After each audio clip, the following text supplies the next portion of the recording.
बेटा हूँ, आपका भाई हूँ।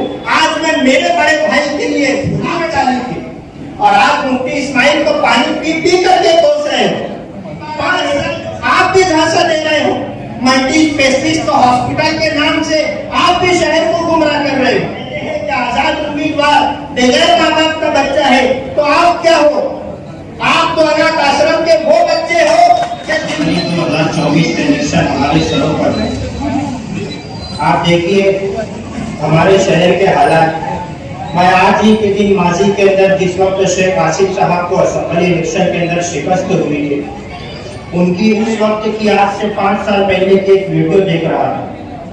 उन्होंने उस वीडियो के अंदर कहा था कि शहर से एक बहुत बड़ी गलती हो चुकी है, लेकिन बहरहाल अल्लाह की चाहत कुछ और थी। हम शहर के इस फैसले को कबूल करते हैं। आगे उन्होंने कहा था कि भाजपा की सरकार है, शहर के अंदर किस तरीके के हालात बनेंगे ये 5 साल अब हम बता नहीं सकते। वो आज से 5 साल पहले उस शख्स की दूरअंदेशी 5 साल शहर देख रहा है कि हमारे शहर के हालात किस कदर तशवीशनाक होते जा रहे हैं। हमारी शहरी सतह के ऊपर भी कोई नुमाइंदगी नहीं है आमदार के ताल्लुक से, न असेंबली के अंदर कोई नुमाइंदगी है। आज बीजेपी के एमएलए हमारे शहर के ताल्लुक से, हमारे शहर के मजहबी तंजीमों के ताल्लुक से किस तरीके की बात करते हैं और हमारे शहर का आमदार खामोश बैठ करके सुनता रहता है।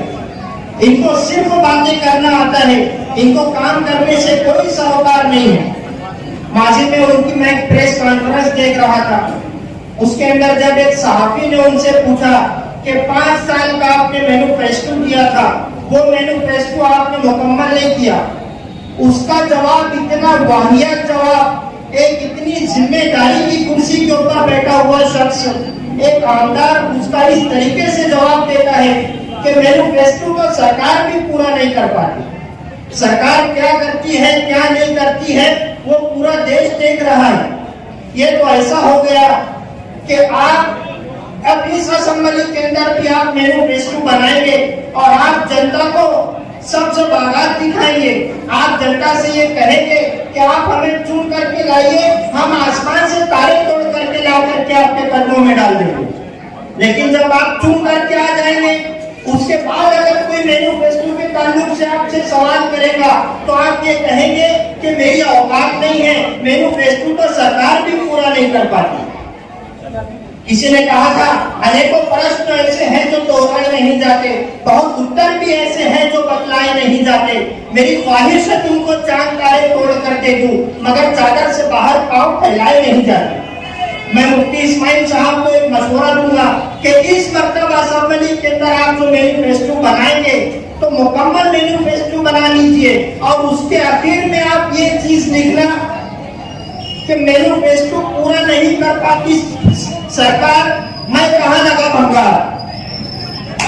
अब आइंदा मैनिफेस्टो के ऊपर नीचे ये लिख करके देना ताकि जनता को इस बात का एहसास हो कि आपने जो मैनिफेस्टो दिया है वो मैनिफेस्टो सरकार भी पूरा उसका नहीं कर पाती तो आप भी नहीं पूरा कर पाते। अब आप अगर सरकार ही की बात कर रहे हैं तो सुन लीजिए, इलेक्शन करीब में सरकारें भी बहुत ढेर सारी स्कीमें भेजती हैं, सरकारें भी बहुत ढेर सारी योजनाएं भेजती है। आप सरकार के नक्शे कदम के ऊपर चल रहे हैं। बीजेपी सरकार ने भी 15 लाख का एक झांसा दिया था, 2 करोड़ रोजगार का झांसा दिया था, सब जो बागात दिखाए गए थे, लेकिन उन्होंने वो पूरा नहीं किया। इलेक्शन करीब आ रहा है, आप भी झांसा दे रहे हो। मल्टी स्पेशलिस्ट हॉस्पिटल के नाम से आप भी शहर को गुमराह कर रहे हो। राहत इंदौरी ने कहा था सच से झूठ से जिससे भी जारी रखें, आप तो अपनी तकरीर जारी रखें। इन दिनों आप मालिक हैं बाजार के, जो चाहे वो कीमत हमारी रखे, वो मुकम्मल हो के ना हो ये जरूरी तो नहीं, लेकिन मुफ्ती साहब मल्टी स्पेशलिस्ट जैसी योजनाएं ढेर सारी रखें। इलेक्शन करीब आ रहे हैं। माजी में मैंने उनकी एक प्रेस कॉन्फ्रेंस के जरिए सुना, जब शेख आसिफ ने ऐलान किया कि हम आजाद उम्मीदवारी करेंगे तो उन्होंने कहा कि आजाद उम्मीदवार बगैर माँ बाप के बच्चे के मालूम होता है। मुफ्ती साहब आप एक बात सुन लीजिए, जिसको काम करने का हुनर होता है उसको पार्टी से कोई सरोकार नहीं होता। वो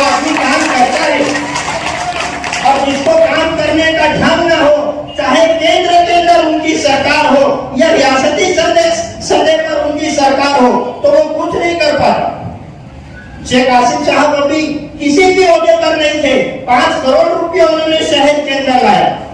और आप एक आमदार हो, आप ये बात समझ लो, अगर आप ये कहते हैं कि आजाद उम्मीदवार बगैर माँ बाप का बच्चा है, तो आप क्या हो? आप तो अनाथ आश्रम के वो बच्चे हो कि जिनको ये लगता है कि हम, आप तो अनाथ आश्रम के वो बच्चे हो कि जिनको ये लगता है कि हम औलाद पैदा करने की सलाहियत नहीं रखते। वो आपको अनाथ आश्रम से उठाते हैं और लेकर के चले जाते हैं असेंबली लड़ाने के लिए। आप अनाथ आश्रम के वो बच्चे हो, तो ये बात मत करिए। आप अगर कह रहे हो कि बगैर माँ बाप का बच्चा असेंबली में जाता है तो काम नहीं होता है, तो आप ये सुन लीजिए कि दोनों तरफ सूरज तराजू में नहीं होता, तेरा साया मेरे साये के पहलू में नहीं होता, सहारा हो न हो मैं नाव ले जाऊंगा साहिब तक, हुनर मल्ला में होता है चप्पू में नहीं होता। अभी आज शहर के अंदर आप देखिए, माजी में अभी कुछ एक हफ्ता पहले इसी तरह हॉल के अंदर एक मीटिंग हुई। वो लोग जो इस्लामपुरा से दूसरों की करम फरमाइयों के ऊपर बहुत मुश्किल से चुन करके आते हैं, वो गुरुवार वार्ड के अंदर आकर के अपना वक्त जाया कर रहे हैं।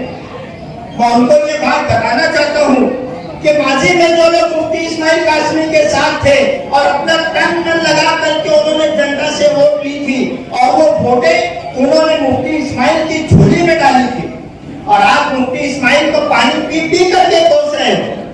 5 साल जो शहर का बर्बाद हुआ, उसमें सिर्फ मुफ्ती इस्माइल जिम्मेदार नहीं है, उसके अंदर आप लोग भी बराबर के जिम्मेदार हो। आज आपको हक नहीं है जनता के बीच में आकर के वोट मांगने का। आप किस मुंह से जनता के बीच में आकर के वोट मांग रहे हो? 5 साल पहले आपने उनके लिए काम किया, और आज आप कह रहे हो कि ये नाकाम और निकम्मा अंदाज है।